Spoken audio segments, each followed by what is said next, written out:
السلام عليكم حبايبي. النهارده هنعمل معاكم طريقه عمل الترشي بطريقه المحلات اللي بيقعد معاكي لاخر حته فيه مقرمش والطعم خطير زي ما بتاكليه من عند بتوع الترشي بالظبط، بمكونين حطيناهم فيه. ان شاء الله تخشوا معانا على الفيديو وتشوفوا الطريقه ازاي، وما تنسوناش تدعمونا، تعملوا لايك واشتراك في القناه اللي ما اشتركتش ولسه داخله عندنا جداد. بحبكم في الله. هنخش على الطريقه ان شاء الله ونشوف عملنا الترشي الجميل اللي قدامكم ازاي. خشوا معايا يلا خطوات ونبدا نسمي ونصلي على الرسول صلى الله عليه وسلم ونبدا مع بعض في الخطوات. جبت كده حبايبي كده شويه الفت زي ما انتم شايفين كده، حاطين في الكيس حوالي 2 كيلو.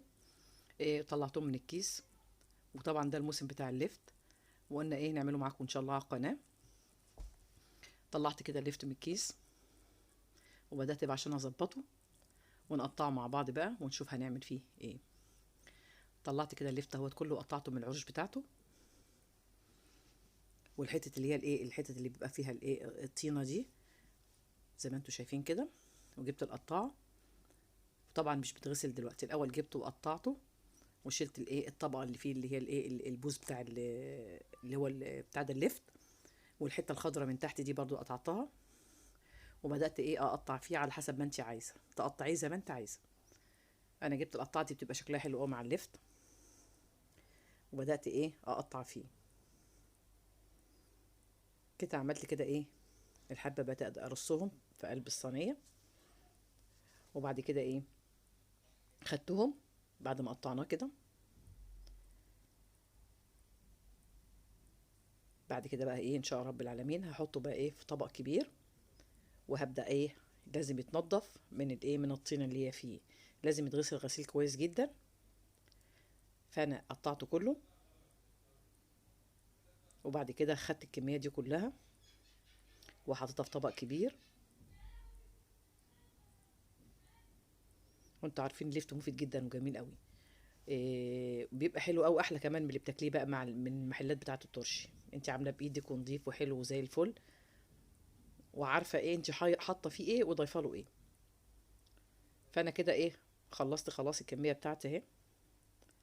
حتى جه حفيدي وجه حب يقطع معايا، قطع معايا شويه كده زي ما انتم شايفين، وتقطيعه جميل.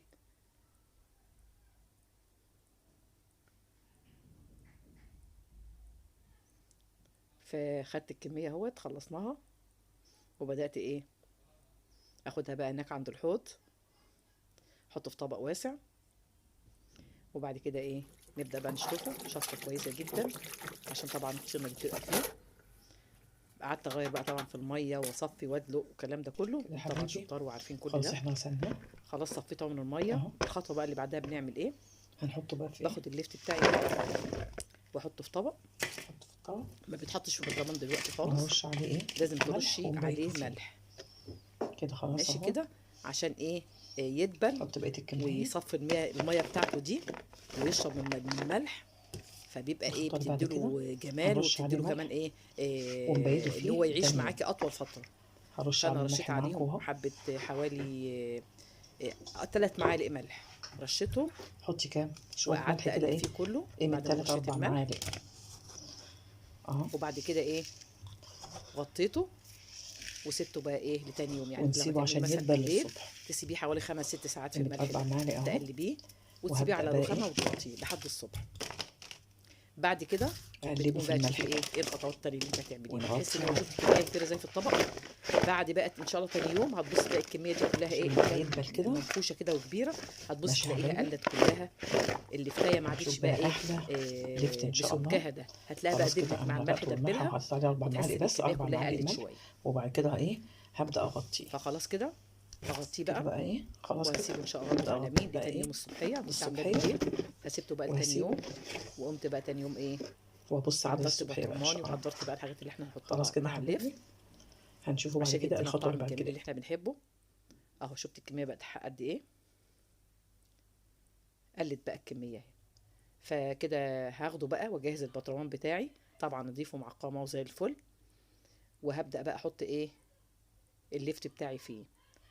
اول حاجه دي جهزت البطرمان اهوت، اللي هي على قد كميه الليفت اللي انت عاملاها 2 كيلو 3 كيلو حسب الكميه اللي معاكي. وده بقى طبعا اللي هو البنجر اللي كنت مخزناه معاكم على القناه. ده كنت عاملاه بقاله يجي حوالي 6 7 شهور عندي من ساعه الموسم اللي فات. فجبته، غليت ميه وبردتها خالص، وحطيت فيها 4 معالق ملح ومعلقتين سكر.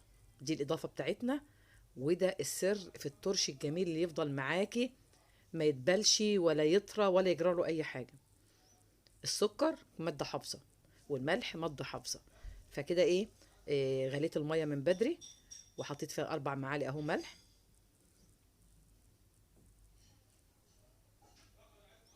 وبعد كده هنحط بقى ايه، نجيب السكر ونضيفه برضو معاه ونقلب كل ده. لازم تكون المية باردة، المية ما تكونش سخنة، لازم تكون باردة. غليت المية وايه وركنتيها لحد ما تبرد. بعد كده احط كمان معلقتين السكر عليها. يبقى على كل لتر مية بتحط على 4 معالق ملح ومعلقتين سكر. الكمية كبيرة هتضعفي، يعني هتبقى مثلا لترين مية يبقى 8 معالق ملح و4 معالق سكر. تضاعفي الكمية على حسب الايه، الايه وزن الليفت معاكي او كمية الليفت اللي عندك. خلاص كده قلبت، وهبدأ بقى اضيف الملح بتاعي. الاول هعبي الليفت في البطرمان، وبعد كده اضيف له الملح بتاعنا اللي احنا عملناه او المحلول الملحي بتاعه. كده اهوت خلاص جبت البطرمان وهبدأ بقى اعبي فيه الليفت. جربوا ان شاء الله طريقتنا وان شاء الله تعجبكم ومش هتبطلوا تعملوها. كده خلاص هفضي الكمية كلها في قلب البطرمان بتاعي. طبعا كده يا حبايبي اللي وصل معايا لحد هنا، ما تنسوناش تعملوا لايك. اللايك اهم شيء عشان هو اللي بيرفع الفيديو، عشان يوصل لكم منا كل جديد. كده خلاص مليت الكميه بتاعتي اللي انا عاملاها وضفت لها اهو المحلول الملحي. بعد كده هبدا احط بقى كده خلاص لازم تغطي الميه كميه الليفت كله اهو، تغطي الوش بتاعها. بعد كده كنا زمان بنجيب حته بقى حاجه زي زلطه، يعني اجدادنا تجيبي مثلا حاجه تقيله، حاجه فيها تقل، وتحطيها عشان تفضل الحاجه تحت اللي هو الليفت ده يبقى تحت ما يطلعش، عشان ما يحصلش فيه اي حاجه وما يفسدش. وكده انا حطيت حته البنجر اهو بتاعتنا. شوف بصوا اللون بتاعها عامل ازاي. هو الليفت طبيعي من غير ما احط البنجر بيدي برضه لون حلو، لان جايباه من النوع اللي هو الراس بتاعته حمراء، فبيغير الميه وبيدي طعم حلو جدا. بس مع الليفت كمان طبعا الليفت بيبقى فيه افاده كمان لانه اساسا كله حديد، فيبقى مغذي كمان مع الليفت، لان الليفت برضه حلو جدا، من الحاجات الحلوه جدا ومفيده. فالليفت والبنجر بيبقى حلو حلو جدا في التخليل. خلاص انا كده حطيت قطعه بنجر، وحطيت المحلول الملحي بتاعي. بصوا الميه شكلها عامل ازاي. بعد كده هحط بقى خلصت كده هحط بقى لسه ناقص معلقتين الخل.